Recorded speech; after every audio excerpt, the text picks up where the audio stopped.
गरीब बहू का 1000 एकड़ वाला फार्म हाउस। ये देखिए लड़की कितनी सुंदर और संस्कारी है, इसके साथ तेरी जोड़ी भी मस्त लगेगी और इसीलिए मैंने इसके साथ तेरा रिश्ता तय कर दिया। माँ जी हमें भी दिखाइए फोटो। फिर सुमित्रा कल्पना और सभी लोगों को फोटो दिखाती हैं। हाँ सुमित्रा, तुमने लड़की तो बहुत ही सुंदर पसंद की है। हाँ, बस लड़की ही सुंदर, उसके कपड़े तो देखिए, देखकर ही पता चल रहा है वो कितनी गरीब है। हाँ तो गांव की है, ऐसे ही कपड़े पहनेगी ना। क्या गांव की लड़की है, लेकिन क्यों? वही तो माँ, जब हम सब लोग इतने अमीर हैं, 2 भाभी वो भी इतनी अमीर घर से आई हैं, तो ये तीसरी गांव से ऊपर से गरीब क्यों? नहीं नहीं, भैया की शादी इनसे नहीं होगी। हाँ तो तुम्हारे भैया के लिए कोई अप्सरा नहीं आएगी उतर कर, और अब इतना कांड करने के बाद कोई शहर की लड़की ऊपर से अमीर घराने की तो मिलेगी भी नहीं।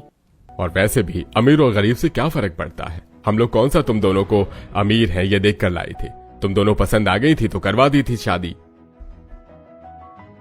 लड़की देखने में अच्छी है, संस्कारी है, गांव की है, तो घर का सारा कामकाज भी आता होगा, इसलिए ये तय रहा कि इसी के साथ अमित की शादी करवाई जाएगी। न चाहते हुए भी निकिता, करिश्मा, कल्पना तीनों को मानना पड़ता है। इसी तरह कुछ दिन गुजरते हैं और शादी हो जाती है। क्या हुआ, इतना बड़ा घर देखकर झटका लग गया क्या? इसका घर इतना छोटा सा था और हमारे इतने बड़े घर में शौक तो होगी ही। फिर तो जब भैया का कमरा देखोगी तो क्या होगा, इसके पूरे एक घर से भी बड़ा हमारा एक रूम है। बस करो तुम दोनों, जा बहू अब जाकर आराम कर ले, कल मुंह दिखाई है तेरी, सुबह जल्दी उठकर तैयार हो जाना। सुबह? लेकिन सुबह क्यों? मुंह दिखाई तो शाम की होती है ना। हाँ हाँ, मुंह दिखाई तो शाम को ही होगी, लेकिन ये घर थोड़ा छोटा है ना, तो इसीलिए हमारे फार्म हाउस पर होगी मुंह दिखाई। अच्छा हाँ, मैं तो भूल ही गया था कि हमें कल फार्म हाउस जाना है। मैं वहाँ के स्टाफ को सफाई करने के लिए बोल देता हूँ। लगता है भाभी ने कभी फार्म हाउस नहीं देखा है। अरे देखना तो दूर की बात है, मेरे ख्याल से कभी नाम भी नहीं सुना होगा। हाँ तभी तो ऐसे चुपचाप खड़ी है। ओहो, अभी अभी तो आई है वो, और तुम लोग की उसके पीछे पड़ गए। जा बहू जा, जाकर आराम कर। फिर अनुष्का अपने कमरे में चली जाती है। हे भगवान जी, माँ जी के हिसाब से इतना बड़ा घर भी उन्हें छोटा लग रहा है, तो फिर फार्म हाउस कितना बड़ा होगा। खैर मुझे क्या, मैं सो जाती हूँ, वरना कल देर हो जाएगी उठने में। ये सोचकर अनुष्का सो जाती है और अगली सुबह सभी लोग फार्म हाउस के लिए निकल जाते हैं। 2 घंटे ट्रैवल करने के बाद फार्म हाउस पहुंचते हैं। अरे वहाँ क्यों खड़ी है, अंदर आ जाओ। अरे इतना बड़ा फार्म हाउस देखकर सदमा लग गया होगा, इसीलिए खड़े खड़े बेहोश हो गई है खुली आंखों में। वही तो, इसके घर वालों के पास तो नहीं होगा ना फार्म हाउस, इसीलिए। अरे इसके घर वालों के पास तो ढंग का घर भी नहीं होगा, तो फार्म हाउस कहाँ से आएगी? क्या है तुम दोनों को, जब देखो तब बेचारी के पीछे पड़ जाते हो। जा बहू अंदर चल। फिर सभी लोग अंदर आ जाते हैं। इतना बड़ा फार्म हाउस? हाँ बहू ये बहुत बड़ा है, और बालकनी से देखेगी ना तो तुझे पहाड़ भी दिखाई देंगे। चल अभी तू जाकर आराम कर, शाम को मुंह दिखाई है। ठीक है माँ जी। अनुष्का अपने कमरे में चली जाती है और बालकनी के पास खड़ी होकर देखने लगती है। वाह कितना बड़ा फार्म हाउस है, यहाँ से तो पहाड़ मैदान देखने को मिलता है, और साथ ही इतना ताजा हवा, मजा ही आ गया। इसी तरह कुछ देर गुजरता है और अनुष्का के कमरे में निकिता, कल्पना और करिश्मा आती हैं। ये लो, इसे शाम को पहनकर तैयार हो जाना। अनुष्का गहने और कपड़े देखती है। इतने सारे गहने, ये सब असली हैं? हाँ तो मेरी माँ ने दिए हैं, असली ही हैं। अरे वो इसने कभी एक साथ इतने सारे सोने के गहने देखे नहीं होंगे ना, इसीलिए पूछ रही है कि कहीं नकली तो नहीं। अब कौन इसे समझाए, इसकी तरह नकली चीज हम नहीं पहनते, हमारे पास बहुत पैसा और ये सारे गहने असली हैं, असली। वैसे भाभी आपकी किस्मत तो बड़ी अच्छी है, कहाँ झोपड़ी से उठकर आप महल आ पहुंची, क्योंकि हमारा ये फार्म हाउस किसी महल से कम थोड़ी ना है। तभी कमरे में सुमित्रा आती है। तुम लोग इसे कपड़े देने आए हो या कपड़े बनाने? कपड़े देने में इतना वक्त लग गया है क्या? जल्दी चलो, नीचे बहुत सारा काम है। और हाँ बहू तुम समय से तैयार हो जाना, 400-500 लोग आने वाले हैं मुंह दिखाई में, इसलिए कोई गड़बड़ ना हो, इस बात का ध्यान रखना। इतना कहकर सुमित्रा सभी को लेकर वहाँ से चली जाती है। हे भगवान, 400-500 लोग, मुझे तो घबराहट हो रही है। अगर मुझसे कोई गड़बड़ हो गई तो मैं क्या करूंगी? इतना बड़ा फार्म हाउस है, ऊपर से इतने सारे लोग, मुझे तो कुछ समझ ही नहीं आ रहा। क्या हुआ अनुष्का, इस तरह चुपचाप परेशान क्यों बैठी हो? मुझे कुछ समझ नहीं आ रहा, बहुत घबराहट हो रही है। हमारी शादी में भी 400-500 लोग नहीं आए थे, और मुंह दिखाई में इतने सारे लोग, सबका अटेंशन मेरे ऊपर ही रहेगा। अगर मुझसे कोई गड़बड़ हो गई तो? अरे तुम चिंता मत करो, मैं हूं ना। और फिर मन भी तो है, चलो जल्दी तैयार हो जाओ, वरना सच में गड़बड़ हो जाएगी। क्या? अरे डरो मत, तैयार होकर नीचे चलो जल्दी। फिर अनुष्का तैयार होती है और शाम होते ही मुंह दिखाई की रस्म शुरू होती है। एक बात तो है सुमित्रा, तीनों बहुएं बड़ी ही सुंदर लाई है। बहू सुंदर है तो क्या हुआ, बहू गरीब भी तो है। अब जब बेटा ऐसी करतूत करेगा तो गांव की गरीब लड़की ही लानी पड़ेगी। गरीब है तो क्या हुआ, संस्कारी है, सुंदर है, और क्या चाहिए। बाकी गरीब और अमीर रिश्तेदारी में थोड़ी ना देखा जाता है। इसी तरह कुछ लोग अनुष्का की तारीफ करते और कुछ कमियां ढूंढते। इसी तरह रस्म खत्म होती है और सभी मेहमान अपने घर चले जाते हैं। चलो अब कल सुबह सब लोग तैयार रहना, वापस घर भी जाना है। ऑफिस में बहुत काम है, यहाँ रुकने का तो बिल्कुल समय नहीं है। ठीक है, सब लोग सुबह ही निकल जाएंगे घर के लिए। इसके बाद सभी लोग अपने अपने कमरे में जाकर सो जाते हैं और अगली सुबह होते ही वापस घर जाने के लिए निकल पड़ते हैं। चल बहू, आज तेरी पहली रसोई है, अब तू कुछ खाने को बना ले। ठीक है माँ जी। अनुष्का किचन में जाती है और कुछ ही देर में स्वादिष्ट स्वादिष्ट पकवान बनाकर सभी को खिलाती है। बहू तेरे हाथों में तो जादू है, बहुत ही टेस्टी खाना बनाया है तूने। हाँ, खाना सच में बहुत स्वादिष्ट है। हाँ, खाना सच में बहुत अच्छा है। चुपचाप खाना खा, और वैसे मुझे तो इसमें नमक कम लग रहा है। कहाँ नमक में, मुझे तो बिल्कुल सही लग रहा है। तभी सुमित्रा 2 सोने के कंगन लाकर अनुष्का को पहना देती है। ये क्या है माँ जी? अब तूने पहली रसोई पर इतना अच्छा खाना बनाया है तो तुझे उसका गिफ्ट भी तो मिलना चाहिए। इसकी क्या जरूरत थी? सच में माँ, इसकी क्या जरूरत थी?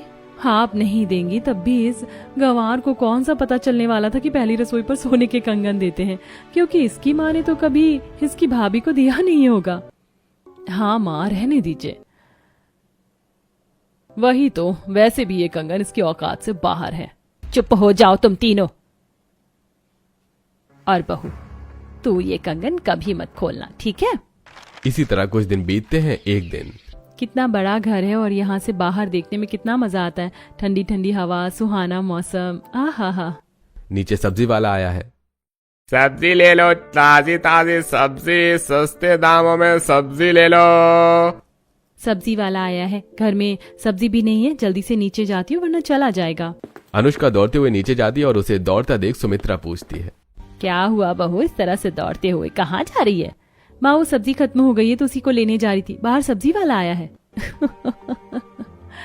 इसी को कहते हैं जब औकात से ज्यादा मिल जाए तो हजम नहीं हो पाता।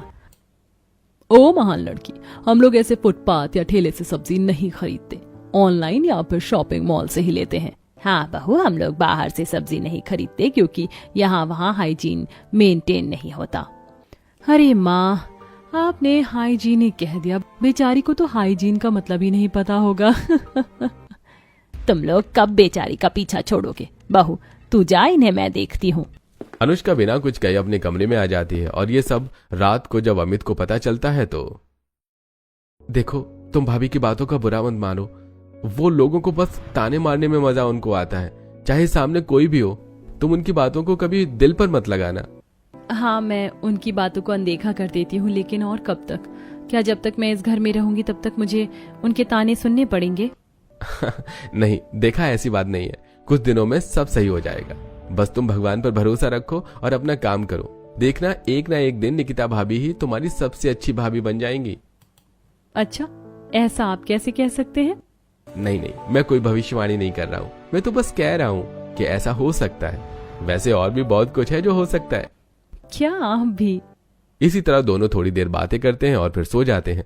कुछ दिन गुजरते हैं तो निकिता और कल्पना की सहेलियां घर आती हैं। एक बात तो है, इतने दिनों बाद मिल रहे हैं, उसके बावजूद पहले वाली ही फीलिंग आ रही है। अरे तो दोस्तों की यही तो खास बात होती है, चाहे जितने भी दिन ना मिले लेकिन जब मिलते हैं तो वो दिन यादगार बना देते हैं। वही तो, अगर ना मिलने से भूल जाए तो वो दोस्त कैसे? वैसे मैंने सुना है तेरी छोटी देवर की भी शादी हो गई है, तो तू अपनी नई देवरानी से हमें मिलवाएगी नहीं? हाँ रुक, भाभी भाभी भाभी भाभी, ये देखिए मेरे फ्रेंड्स आए हैं। हाय। हेलो भाभी, आप तो बहुत सुंदर हैं। वही तो, देखकर लगता ही नहीं है कि शादीशुदा हैं। हाँ हाँ बस करो, तुम जाओ और हमारे लिए कुछ खाने को बना दो। अरे रहने देना, यहीं बैठकर हम सबके साथ बातें करेंगे और खाने पीने का क्या है, कभी और खा लेंगे। तुझे सुनाई नहीं दिया? जा जाकर खाना बना। अरे तूने भाभी को क्यों भेज दिया? अरे तू छोड़ना, तू मेरी दोस्त है या उसकी? हाँ वैसे भी मुझे कुछ बताना था तुझे। क्या?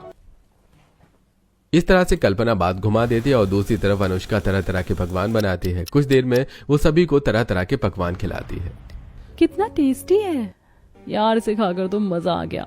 सभी लोग जब अनुष्का की तारीफ करने लगते हैं तो निकिता को बहुत जलन होती है और वो सबके सामने अनुष्का की बेइज्जती करने लगती है। तुम लोगों को पता नहीं, इसे बस खाना बनाना और सुंदर दिखना ही आता है, बाकी इतनी गरीब है कि क्या ही बताऊं। अरे क्या जरूरत है इतना सब कुछ बताने की, बस ये बता दे कि गांव से गंवार देहाती लड़की है ये। तभी घर के सारे लोग इकट्ठा हो जाते हैं। ये क्या बकवास कर रही हो बहू, तुम्हें अंदाजा भी है कि तुम क्या बोल रही हो? बहू, अनुष्का बहू हमारी बहू है, तुम्हारी नहीं, इसलिए जवान संभाल कर बात करो। इसमें मैंने गलत ही क्या कहा? गरीब गांव की देहाती लड़की ही तो है ये। चुप हो जा करिश्मा, और एक शब्द नहीं। आप दोनों मेरी भाभी हैं और इस घर की बहू, और तू मेरी बहन, इसलिए मैं तुम तीनों को माफ कर रहा हूँ। वरना अगर मेरी बीवी के साथ कोई और ऐसी हरकत करेगा तो मैं उसे कभी माफ नहीं करूंगा, और ये पहली और आखिरी बार होना चाहिए दोबारा। अगर मैंने ये देखा या सुना तो मैं तुम तीनों को छोड़ूंगा नहीं। चलो अनुष्का यहाँ से। एक एक करके सभी लोग तीनों को चिल्लाते हैं और अपने अपने कमरे में चले जाते हैं। सभी सहेलियां भी चली जाती हैं।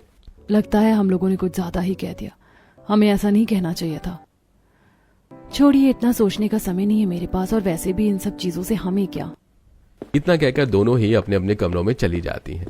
बस बहुत हो गया, इसकी वजह से मेरे दोस्तों के सामने मेरी इंसल्ट हुई। आज पहली बार मुझे ससुर जी ने डांटा और देवर जी ने मुझसे इतनी ऊंची आवाज में बात की, सिर्फ और सिर्फ इसकी वजह से। अब मैं इससे अपना बदला लेकर रहूंगी। इसने मुझे मेरी सहेलियों के सामने बदनाम किया, मैं पूरी दुनिया के सामने इसकी बेइज्जती करूंगी। वहीं दूसरी तरफ देखो अनुष्का, मेरी तरफ देखो। मैं तुमसे माफी मांगता हूं। मैं मानता हूं कि भाभी को ऐसा नहीं बोलना चाहिए था, लेकिन उन्होंने बोला। बट अब मैं क्या कर सकता हूं? तुमसे माफी ही मांग सकता हूं। और एक रिक्वेस्ट करता हूं, तुम उन लोगों की बातों को ध्यान मत देना प्लीज। ठीक है, मैं पहले भी उनकी बातों को ध्यान नहीं देती थी और अभी भी नहीं, लेकिन अब ये ज्यादा हो रहा है। आखिर अब कब तक मुझे ये सब सुनना होगा? भाभी को और करिश्मा को समझने की कोशिश करूंगा, तुम चिंता मत करो। फिर इसी तरह अमित अनुष्का को समझाता है। रात होने पर दोनों सो जाते हैं। अगले दिन निकिता आरती कर रही थी और अचानक से बेहोश होकर गिर पड़ती है। अरे क्या हुआ, सब ठीक तो है ना? घबराने की कोई बात नहीं है, ये प्रेग्नेंट है और बस इसी वजह से ये बेहोश हो गई थी। क्या मतलब? मैं दादी बनने वाली हूँ? और मैं दादा। खुशी की खबर सुनकर पूरे घर में चहल पहल मच जाती है और अब निकिता का ध्यान एक बच्चे से भी ज्यादा रखा जाने लगा था। इसी तरह 7 महीने बीत जाते हैं। बहुत दिन हो गए हम लोग कहीं घूमने नहीं गए। वही तो ऊपर से एक दिन के लिए फार्म हाउस गए थे, वो भी इसकी मुंह दिखाई में ही गुजर गया। घूमने का मौका ही नहीं मिला। क्यों ना हम सब लोग कहीं घूमने चले, या फिर हम सब फार्म हाउस ही चलते हैं ना, पिकनिक मनाएंगे और कुछ दिन रहकर वापस आ जाएंगे, बहुत मजा आएगा। हाँ जी, वैसे भी बहुत दिन हो गए हम लोगों ने फार्म हाउस की पहाड़ियों पर घूमा नहीं। हाँ बात तो सही है, बहू प्रेग्नेंट है और फिर बच्चे के लिए ऐसी ताजा खुली हवाओं में जाना बहुत ही अच्छा रहेगा, और हमारे फार्म हाउस से अच्छा ताजा हवा और कहाँ मिल सकता है। मतलब हम सब फार्म हाउस जाएंगे? अरे लेकिन बच्चों को ऑफिस होगा, ऐसे ऑफिस छोड़कर थोड़ी ना घूमने जा सकते हैं। कि तभी सुमित, सिद्धांत और अमित आते हैं। लीजिए, तीनों भैया आ गए हैं। क्यों, क्या हो गया? अरे बेटा कुछ नहीं, यहाँ सब लोग बाहर घूमने जाने का प्लान बना रहे थे और तुम लोगों के ऑफिस की छुट्टी की बात चल रही थी। ये तो बहुत अच्छी बात है, क्योंकि अभी लगातार 1 हफ्ता हमारी ऑफिस की छुट्टी रहेगी। ये अब हम सब लोग फार्म हाउस जाएंगे और पूरे 1 हफ्ते रहेंगे। हम लोग परसों फार्म हाउस जाएंगे। इसके बाद सभी लोग अपना सामान पैक करने लगते हैं और फार्म हाउस जाने की तैयारी घर में शुरू हो जाती है। अगले दिन मेरे पास तो पहनने के लिए कपड़े ही नहीं है, वहां पर जाऊंगी तो बहुत अच्छे अच्छे फोटोज लूंगी, इसलिए मुझे शॉपिंग पर जाना होगा। हाँ मेरे पास भी एक कपड़ा नहीं है, तो फिर चलो आज हम सब शॉपिंग पर चलते हैं। करिश्मा और कल्पना की बात सुमित्रा सुन लेती है। तुम दोनों शॉपिंग पर जा रहे हो क्या? दोनों नहीं, तीनों, मैं भी जा रही हूँ। अरे बहू, इस हालत में तेरा बाहर जाना सही नहीं रहेगा, तू मत जा शॉपिंग पर। नहीं माँ, मैं अपना ध्यान रख लूंगी, मुझे जाने दीजिए ना। ठीक है, तो फिर तू अनुष्का को भी अपने साथ लेकर जाओ, वो भी कुछ कपड़े खरीद लेगी और तेरा ध्यान भी रखेगी। क्या अनुष्का? नहीं माँ, अनुष्का भाभी को हम अपने साथ लेकर नहीं जाएंगे। आज से 6-7 महीने पहले इसी अनुष्का की वजह से मेरे दोस्तों के सामने मेरी बहुत बेइज्जती हुई थी और अब मुझे अपना बदला लेने का मौका मिल गया है। देखो मैं क्या करती हूँ उसके साथ। ठीक है माँ, मैं ले जाऊंगी देवरानी जी को अपने साथ। वैसे भी अमीर हो या गरीब हैं तो हमारी देवरानी ही। अरे ये क्या कर रही हो तुम? मुझे पता है मैं क्या बोल रही हूँ। माँ जी आप भेज दीजिए उसे हमारे साथ। चलो देर से ही सही, तुझ में अकल तो आई कि अमीर गरीब या सब मैटर नहीं करता। जी माँ जी। लीजिए आ गए हमारी प्यारी देवरानी जी। चलिए देवरानी जी, आज मैं आपको मॉल से शॉपिंग करवाती हूँ। आखिर आपको भी तो मॉल का मजा मिलना चाहिए ना। क्या सच्ची आप मुझे अपने साथ मॉल लेकर जाओगी? हाँ हाँ बिल्कुल, आइए। फिर चारों मॉल जाती हैं और सैंडल्स लेने लगती हैं। शॉपकीपर निकिता को सैंडल पहनाता है। वैसे ये सैंडल कितने की है? ज्यादा नहीं, बस 8,000 रुपए। हाँ फिर तो ठीक है। क्या 8,000 रुपए, वो भी सिर्फ एक चप्पल का? ये भगवान, इसमें तो हमारे पूरे गांव की चप्पल आ जाएगी। लो खोल दी इसने अपनी जुबान, अब इसकी वजह से हमारी भी इंसल्ट होगी। मैम ये ब्रांडेड सैंडल है और मैं तो बहुत ही रीजनेबल प्राइस बताया है, इससे कम और क्या हो सकता है? भैया आप ना मुझे सैंडल दिखाइए। ये गंवार गांव की है, इसे सैंडल और मॉल के बारे में कुछ नहीं पता। इसने तो फैंसी चीज तो कभी देखी भी नहीं है। और पता है आपको एक बात, इसके परिवार वाले कितने गरीब है, लेकिन इसने मेरे देवर से शादी कर अमीर बनने का सपना पूरा कर लिया। इतनी गरीब घर से है ना ये कि पंखा ऑन करने से पहले भी इसकी माँ ये सोचती थी कि कहीं बिजली का बिल ज्यादा न आ जाए। और एक हमारा घर है, एक रूम में 2-2 एसी चलते हैं। ये क्या कह रही हैं आप? और इन सारी बातों का भी क्या लेना देना? लेना देना है। अगर तेरी माँ अमीर होती तो आज ये सैंडल का प्राइस सुनकर तेरी आंखें नहीं फट जाती। और हाँ, अब यही सोच रही है ना कि मैं तुझे मॉल लाने के लिए इतना आसानी से कैसे मान गई, क्योंकि मुझे तेरी इंसल्ट करनी थी, वो भी सबके सामने। और वैसे भी इंसल्ट भी तो तभी होगी ना जब तेरे पास इज्जत होगी। नहीं, तेरे पास आखिरकार इतनी गरीब जो है तेरी माँ के पास नहीं है तो तेरे पास कैसे आएगा? अनुष्का बिना कुछ कहे रोते रोते घर चली जाती है और घर आते ही कमरे में बैठकर रोने लगती है। अरे इसे क्या हुआ? ये तो इतनी खुशी खुशी गई थी, रोते हुए वापस क्यों आई है? जाकर देखती हूँ। सुमित्रा अनुष्का के कमरे में जाती है और अनुष्का से पूछती है। अनुष्का सारी बातें बता देती है। सुमित्रा सबको बताती है और कुछ देर बाद करिश्मा, निकिता और कल्पना घर आते हैं। ये क्या किया तुम तीनों ने? तुम लोगों को घर की मान मर्यादा का जरा सा भी ख्याल है? घर में तो तुम अनुष्का से अच्छी तरह से बात नहीं करती और अब बाहर भी जाकर उसकी इतनी इंसल्ट करने की क्या जरूरत थी? आज मुझे ये समझ में आ गया कि मेरी बहू और बेटी में अमीरी का बहुत घमंड है, इसलिए उसने अपने ही घर में अपने ही खानदान की बहू की बेइज्जती दूसरों के सामने कर दी। मुझे तुम सबसे ये उम्मीद बिल्कुल नहीं थी। बाकी सबका तो समझ में आता है, करिश्मा तुझसे हमें ये बिल्कुल उम्मीद नहीं थी। क्या माँ और पिताजी ने तुझे यही संस्कार दिए हैं करिश्मा? मुझे माफ कर दीजिए, मुझसे गलती हो गई। हाँ पापा, मुझसे बहुत बड़ी गलती होगी। मैं पैसों की घमंड में अपने ही घर की इज्जत बाहर वालों के सामने नीलाम कर रही थी, अपनी ही भाभी की बेइज्जती कर रही थी। मुझे माफ कर दीजिए। ध्यान रहे, अगर अगली बार ऐसा हुआ तो मैं तुम्हें छोड़ूंगा नहीं, तुम्हें घर से बाहर निकाल दूंगा। और फिर वहां से सभी लोग चले जाते हैं। सभी एक एक करके अनुष्का से माफी भी मांगते हैं, लेकिन निकिता जो अभी भी अनुष्का के खिलाफ थी, अगले दिन सभी फार्म हाउस पहुंचते हैं। मैं प्रेग्नेंट हूँ और जब से मैं प्रेग्नेंट हुई हूँ तब से सभी घर वालों ने मुझे कभी नहीं डांटा, मुझे कोई काम करने के लिए नहीं कहा, लेकिन सिर्फ और सिर्फ इस अनुष्का की वजह से कल मुझे सभी से डांट सुननी पड़ी। मैं इसे छोड़ूंगी नहीं, सबक सिखा कर रहूंगी। इसे पता चलना चाहिए कि मुझसे पंगा लेना कितना भारी पड़ सकता है। मेरा मन तो करता है कि सीढ़ियों पर तेल गिराकर इसे मार दूं, खून खौल रहा है मेरा। कि तभी सुमित्रा नीचे से आवाज लगाती है, बहू जल्दी से नीचे आ, बहुत जरूरी काम है। जी माँ आई। फिर निकिता जल्दी जल्दी नीचे जाने लगती है और तभी उसका पैर फिसलकर सीढ़ी गिरने वाली थी कि तभी अनुष्का जाकर उसे बचा लेती है और फिर दोनों बेहोश हो जाते हैं। अरे क्या हुआ इन दोनों को? अरे सीढ़ी पर से गिर गई, जल्दी कोई डॉक्टर को बुलाओ। निकिता, निकिता उठो जल्दी, निकिता, निकिता उठो। अनुष्का तुम ठीक तो हो? अनुष्का, हे भगवान, ये दोनों बेहोश हो गई, अब मैं क्या करूं? आप लोग चिंता मत कीजिए, मैं फौरन डॉक्टर को फोन करके बुलाता हूं। सुमित तुरंत डॉक्टर को फोन करता है और कुछ देर में डॉक्टर आ जाते हैं। क्या हुआ डॉक्टर? मेरी बहू ठीक तो है ना? किसी को कुछ हुआ तो नहीं? और मेरी एक बहू माँ बनने वाली थी, उसके बच्चे को तो कुछ नहीं हुआ ना? आप चुप क्यों हैं? जल्दी बोलिए। सुमित्रा, तुम चुप होगी तब ना डॉक्टर बोलेंगे। हाँ डॉक्टर साहब बताइए, क्या हुआ? दोनों ठीक तो है ना? क्या हुआ डॉक्टर? मेरा होने वाला बच्चा ठीक तो है ना? हाँ वो ठीक है। और अनुष्का, अनुष्का कैसी है? भगवान की कृपा से वो भी ठीक है, लेकिन हाँ अनुष्का जी को निकिता जी की तुलना में बहुत ज्यादा चोट आई, क्योंकि अनुष्का जी निकिता जी को बचाने के चक्कर में अपनी जान पर खेल गई। वो तो भगवान की कृपा है जो वो सुरक्षित है, वरना कुछ भी हो सकता था। अब मुझे दूसरे पेशेंट के पास जाना है, मैं निकलता हूँ। फिर डॉक्टर वहां से चले जाते हैं और कुछ देर बाद निकिता को होश आ जाता है। बहू, तुम ठीक तो हो ना? हाँ मैं बिल्कुल ठीक हूँ, लेकिन मुझे किसने बचाया और मेरा बच्चा वो ठीक है या नहीं? चिंता मत करो, मैंने डॉक्टर से पूछा है, तुम और हमारा बच्चा दोनों सुरक्षित है।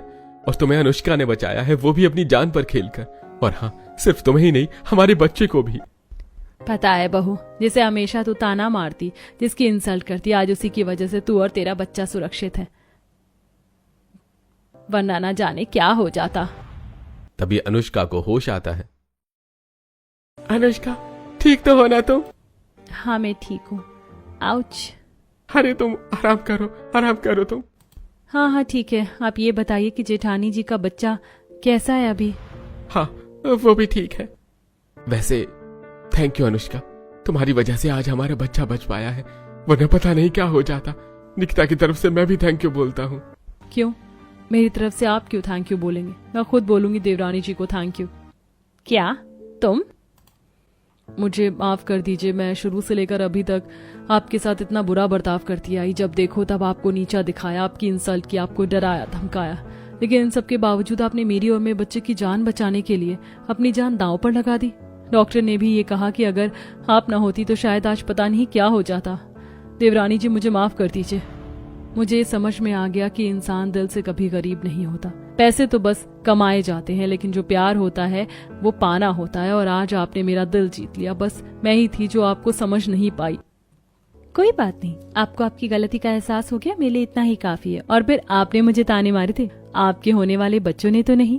तुम बहुत अच्छी हो अनुष्का, मैंने तुम्हें पहचानने में बहुत बड़ी गलती कर दी। फिर सभी लोग फार्म हाउस से अपने घर चले आते हैं। कुछ ही दिनों बाद निकिता की डिलीवरी होती है और वो एक छोटी सी बच्ची को जन्म देती है। और फिर नामकरण के फंक्शन में, और सुमित्रा बहन, क्या रखने वाली हो अपनी पोती का नाम? अरे इतने बड़े घर खानदान की बेटी है, नाम भी एकदम यूनिक और अच्छा होगा। मुझे तो कुछ समझ नहीं आ रहा क्या नाम रखूं। हर एक दूसरा नाम ही अच्छा लगता है। माँ लेकिन मेरी बेटी का नाम बहुत यूनिक और अच्छा होगा, और फिर जो उसका नाम रखेगा वो भी बहुत भाग्यशाली। मैं रखूंगी इसका नाम। नहीं, मैं रखूंगी। तो मैं क्या करूंगा? अरे लाइन में मैं भी हूँ। अरे तुम सब शांत हो जाओ। जिसकी बेटी है अब वही तय करेगी कि उसकी बेटी का नाम कौन रखेगा। निकिता बहू बताओ, किससे नाम रखवाना चाहोगी अपनी बेटी का? और सबसे पहली बार किसकी गोद में दोगी मेरी पोती को? निकिता बिना सोचे समझे उठती है और अपनी बेटी को उठाकर अनुष्का की गोद में रख देती है।